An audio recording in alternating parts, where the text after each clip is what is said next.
bemorda buyragi funksiyasini yo'qotgan. Assalomu alaykum hammaga. Hozir bugun qiladigan operatsiyalarimiz rejasida yosh 8 yosh qizimiz bor. Shuning uchun yosh farzandi bor oilalarga aytib o'tmoqchiman. Bu juda zarur.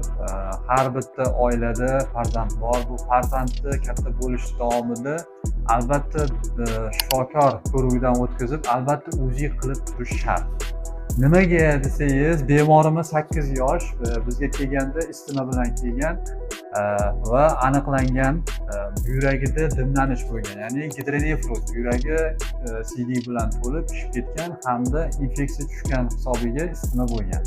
Bemorga 15 kun oldin nefrostoma, ya'ni drenaj qo'ydik, isitmalar tushdi, holati yaxshilandi. Lekin baxtga qarshi kech aniqlanganligi sababli bemorda buyragi funksiyasini yo'qotgan. Ya'ni ishlash funksiyasini yo'qotgan. Buni tomografiya tekshiruvi hamda nefrosinsegrafiya deydi, buyrakda necha foiz ishlayotganligini aniq ko'rsatib beradi. Shularni hisobiga aniq tashxis qo'yilib, bemorda bugun buyragini olib tashlash operatsiyasi o'tkaziladi. Bu buyrak bu bemorga kerakligi yo'qligicha, balki ziyoni bo'lganligi uchun olib tashlanadi. Shuning uchun albatta farzandingizni medosmotr, ya'ni tibbiy ko'rikdan o'tkazib turish kerak bo'ladi.